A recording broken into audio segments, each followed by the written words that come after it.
that you do. Welcome, English 2. Get ready for this week's review.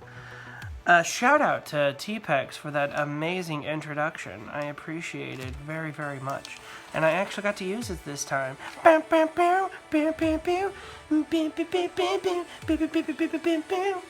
Anyways, we got a lot to talk about because guess what? Not everyone in English 2 is going to be working on the same thing. So I got a lot to talk about. See, look, here's a page of my notes.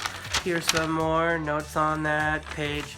And here's some more notes on another page.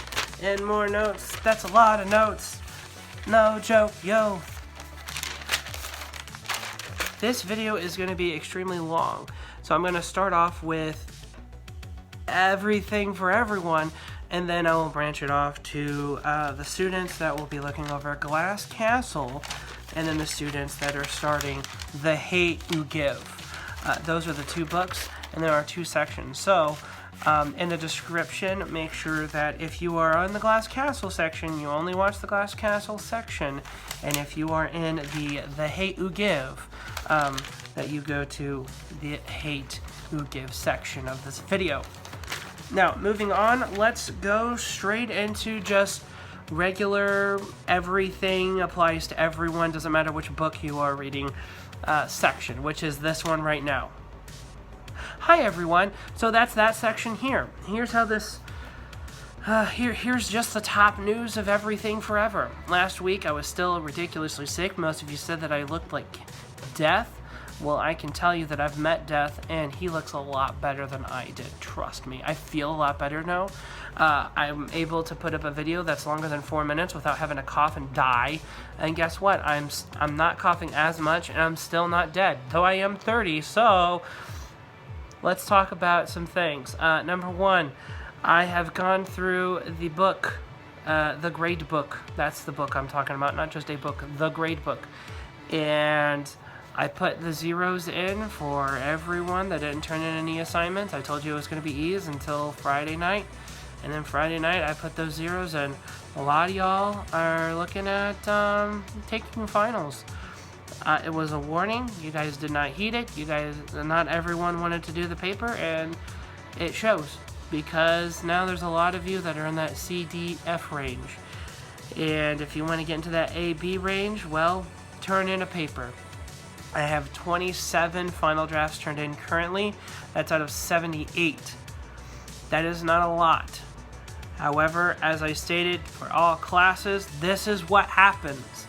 I get about 20 or so of the first week. The next week, which is this week, I'll get about 20 or 30 more. And then after that, I'll get about 5 or 10, and then everyone else is okay with zippity-doo-dah. Let me be as crystal clear as possible. If you are choosing not to do this paper, you are choosing to take finals, and you are choosing the hard path. Because now you're going to have to get through, let's see here, 2, 3, 4 more seminars, 4 quizzes, and double journal entries and novel notes, not to mention the daily work on top of annotating your text, with the hope that because you didn't do the paper, you're also magically going to be motivated to pass this class. Good luck. You're not the first to attempt, and if you fail, you wouldn't be the first either. But I am here. I'm not going to help, though, because I'm not wasting any more class time. I can now say the word waste. Wasting class time to help you on a paper. Sorry. That's what the last 3 weeks were for. Okay? I'm done. We're moving on. Monday, both classes, we're going to start out with not only the journal, but each class is going to start out with their own individualized, like, here's the beginning of this book thing. Is there anything else? Oh yeah, the board. There's going to be 2 separate sides of the boards now. One side of the board is Glass Castle, the other side of the board is The Hate U Give.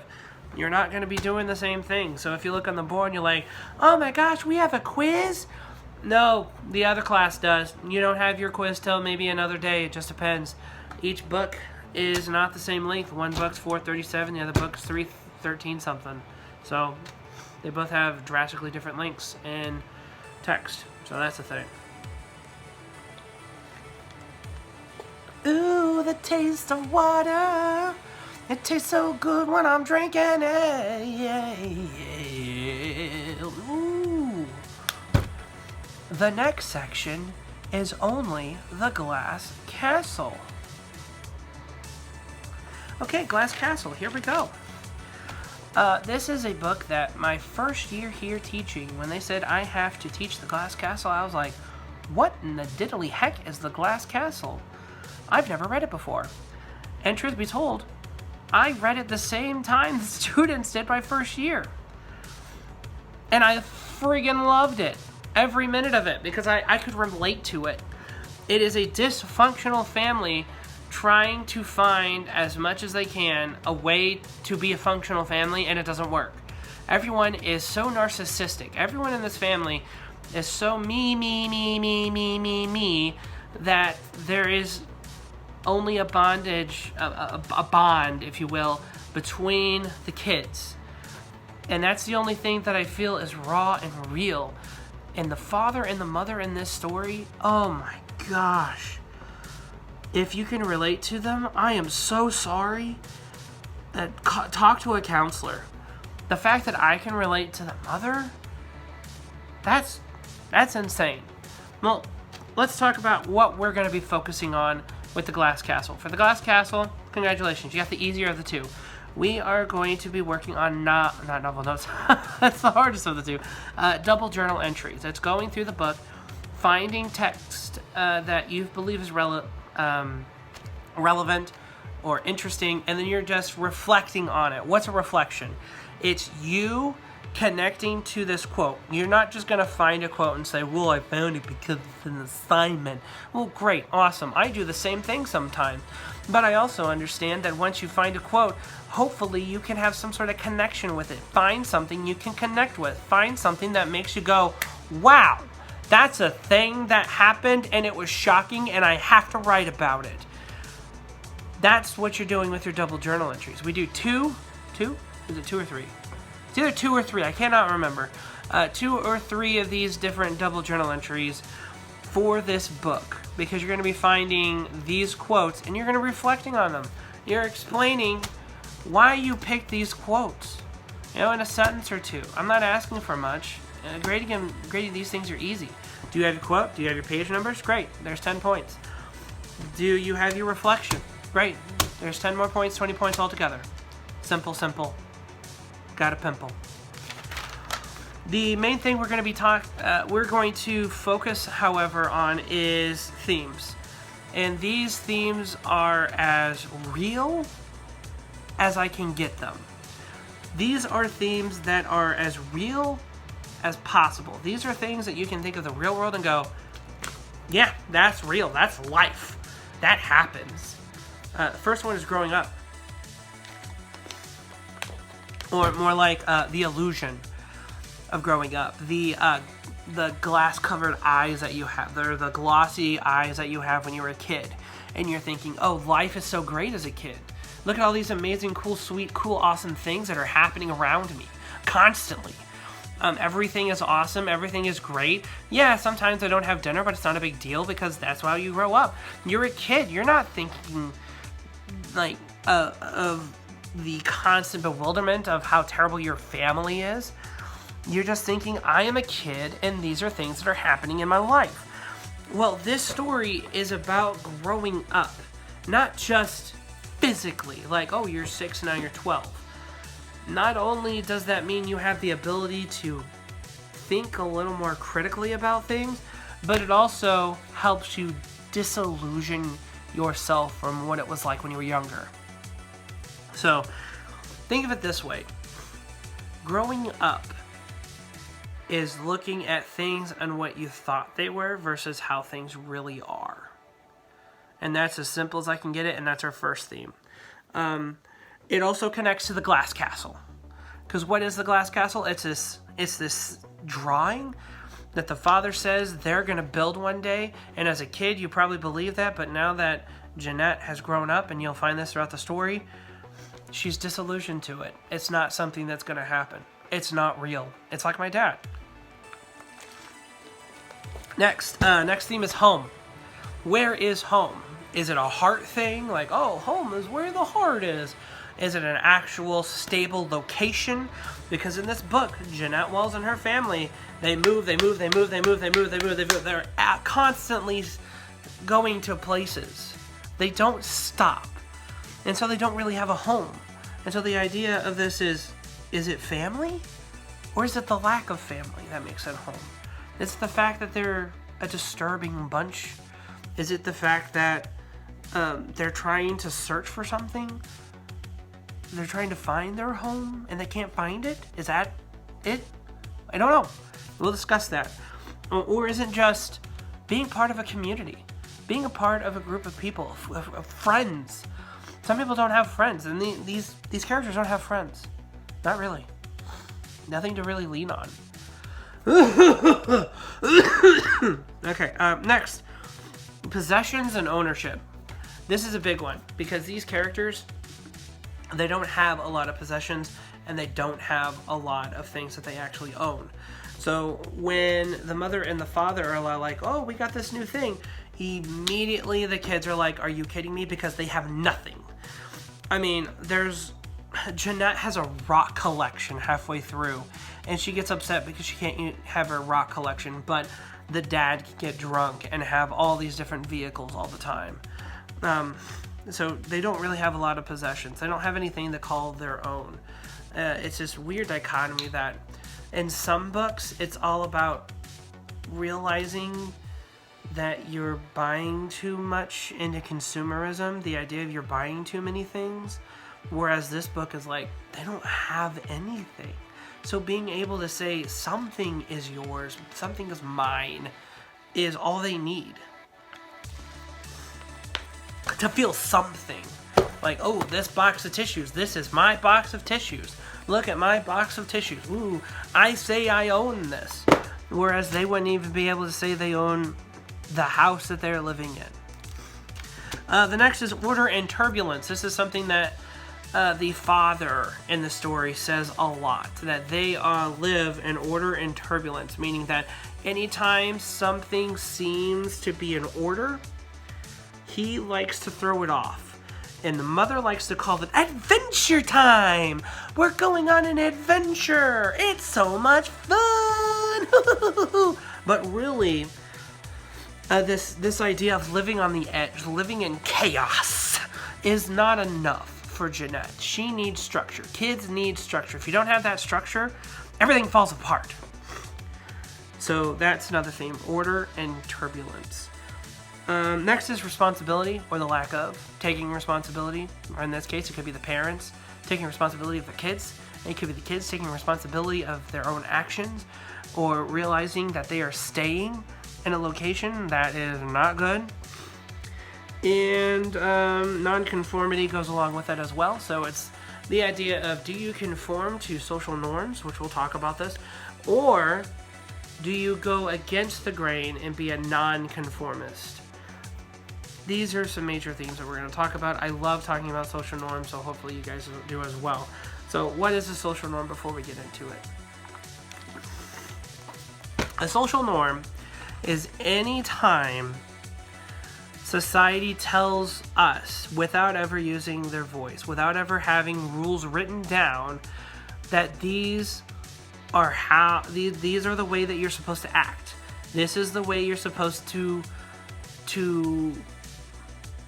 be in a certain situation. You're not going to Walmart and throwing things, because that is not okay. And if you do that, everyone around you is going to say, you can't do that. That's not socially acceptable. You can't go to a bowling alley and throw bunny rabbits at children. It's frowned upon. It's not illegal, I don't think. But it's definitely something you shouldn't do. It's not socially acceptable.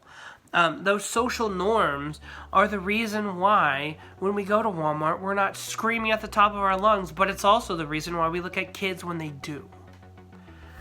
Those are unwritten rules. And nonconformity is trying to say you are going against that grain. You're the ones throwing the rabbits at children at bowling alleys. You're the one not going to school. You're the one not getting a job. You're a nonconformist. You're not conforming to the views of the social identity that you're supposed to possess. Before we clear up anything else, let's talk about characters and a couple of symbols, and that's it. Jeanette Walls is the writer of this memoir. Memoir meaning that nonfiction. This happened according to Jeanette Walls. Her father is Rex Walls. That's Mr. Rex for you. Rosemary Walls is the mother. Gosh, I don't like this mother. I mean, if you like the mother, great for you. And then there's a couple of siblings. There's Lori Walls. She's the oldest. You got Brian Walls, who's the brother, and then of course you have Maureen Walls. She is the youngest, and that takes care of the characters. Symbols. There's only 2 symbols we're going to talk about. I usually don't talk about symbols unless I feel like it's super important. The first one is, well, the glass castle. It's literally the title of the book. We need to talk about what does it mean to be, what does it mean to Jeanette Walls? What is a glass castle? And why is it important that it's even glass to begin with? What does it symbolize? And the last one is fire. Fire. Why? What is fire, and how does it affect Jeanette Walls, and how did it make her a stronger person overall? So that's the glass castle. See? The glass castle. The glass castle. Next. The next part of the video is Thug, which will start now. If you're at this part of the video, well, congratulations. You're now at the Hate U Give. So we got some things to talk about. In this book, we're going to be focusing on themes. We're going to be focusing on 5 or 6 different themes, and also a couple of symbols, some character development stuff, and one other thing, which is a couple of terms that we need to get through. So the terms that we're going to be getting through are code switching and dry snitching, which are important for this book. But first, let's talk about themes. First is modern racism. Not just current racism, not police brutality. You could probably make a case that there's police brutality in this, but this book does its best not to be a part of that conversation. It's more of a conversation about modern racism. It's looking at our own personal biases and figuring out, even if we don't say it out loud, what are those biases and why do we have them? If you have them at all, hopefully you don't. But what is it like? There's a song that talks about it at some point, about each one of us having these diverging ideas that hopefully we are able to, conquer in our own minds, that even though we might know it's wrong, we still thought them. And that's something that we need to talk about in modern racism. Our next theme is dueling identities and double consciousness. This book is very much about double. And what I mean by that is figuring out who we are when we're a part of different social groups. For instance, Star, who is the star of this book, she has to deal with living in Garden Heights, which is kind of a slum in a way, and also going to a private school because her parents want her to have a better life. It's like in Spider-Verse, if you saw that. They're trying to get their kid off to a nicer, better school, even though this Miles Morales is more akin to his old school. With dueling identities and double consciousness, a few things we're going to talk about. Living in Garden Heights versus the private school. Living white or just living in general. Like, for most of these characters that are black, anytime you try to do something that is considered white, like having a job or moving away, that's considered living white versus just, taking care of your own community. Next is normal living versus gang life. So living a normal life, not dealing drugs, actually trying to make yourself better, versus most of these characters, they feel like they need that community, so they join a gang. And we got a couple of gangs here that we need to discuss later. And that goes back to also with community versus the gang. Most people want community, and they feel like the gang life is the way to get there. Next is the power of language. Not just what people say, but how they say it. It's one thing to say, I like turtles. That phrase itself is a nonsense, no meaning phrase, right? But maybe it's the way that I say it. I love turtles, right? I love turtles. I love turtle. We can emphasize things in our voice, and it changes sometimes the meanings of what we say. And this is a book that is very focused on how we change the language around us and how we can feel powerful with that language, even if it means that we make some of the words up to make ourselves feel more powerful. Great one. Next one is loyalty or lack of. Again, this goes all the way back to belonging. If you're loyal to someone, or if you're loyal to a gang, if you're loyal to your community, then you're most likely going to stick around, versus if you feel that you need to split from it. It's something that might happen. Next is a cycle of poverty and crime. This is a big one. Big Mav, which is a character in the book that is the father of Star, he has this ideology of why poverty and crime are linked together in cities like Garden Heights. It's pretty good. Next one is dueling ideologies. So looking at a viewpoint from both perspectives, from the eyewitness of Star versus 115, which is the police officer.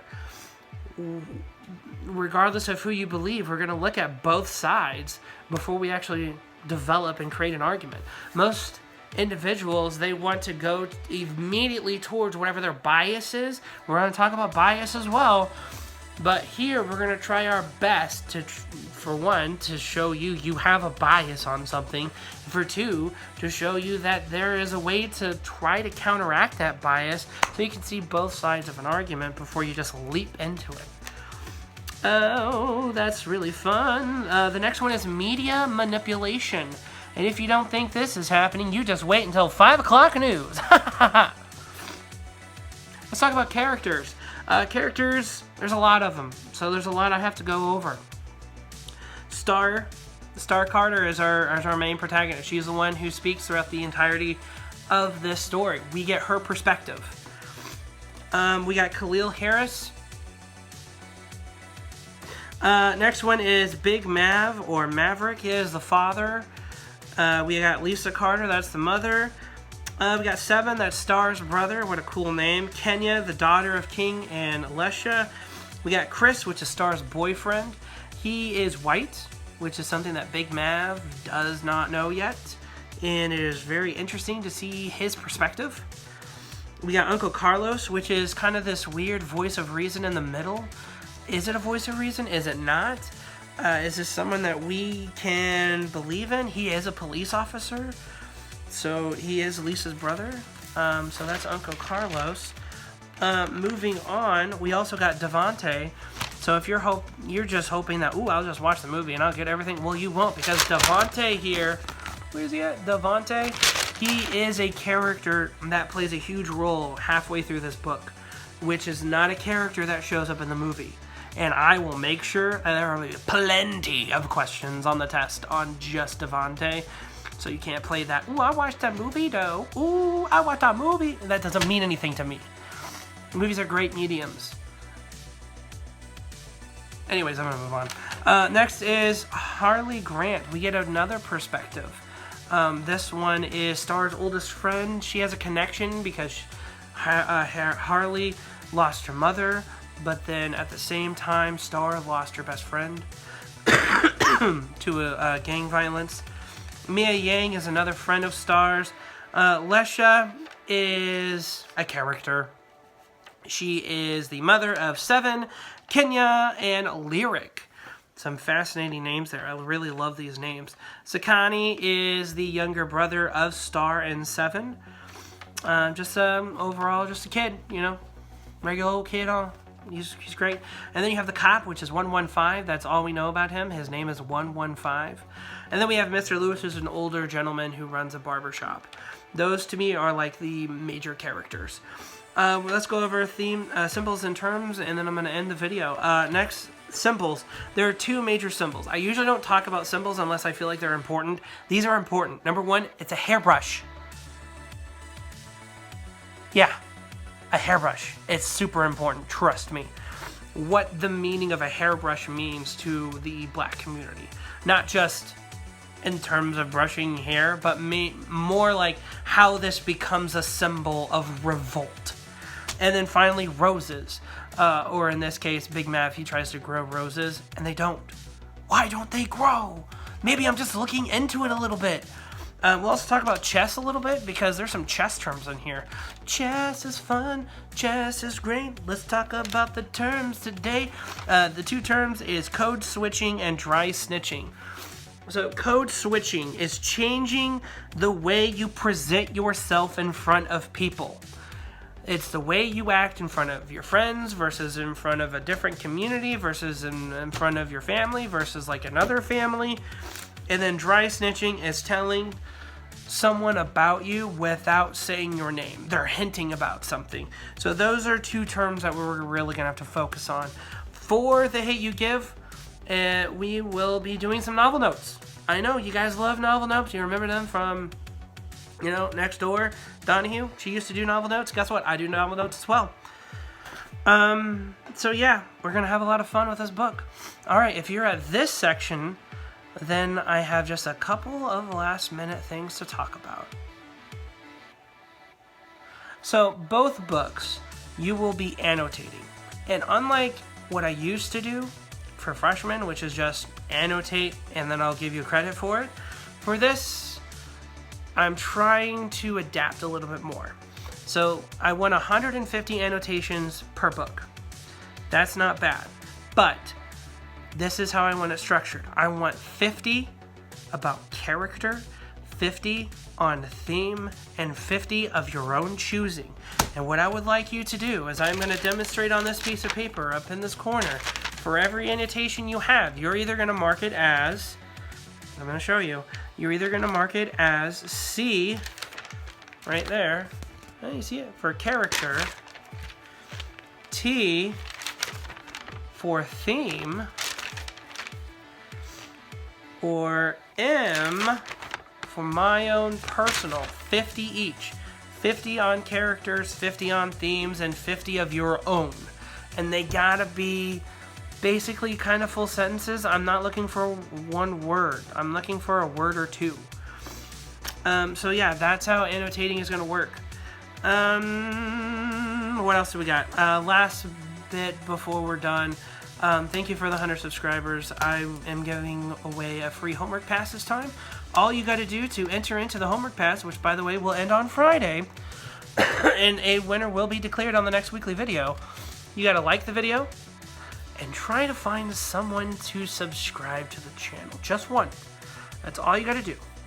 One like, one subscriber. Tell me, and I'll write your name on a little piece of paper or something, not a napkin, and and then from there, we'll be done.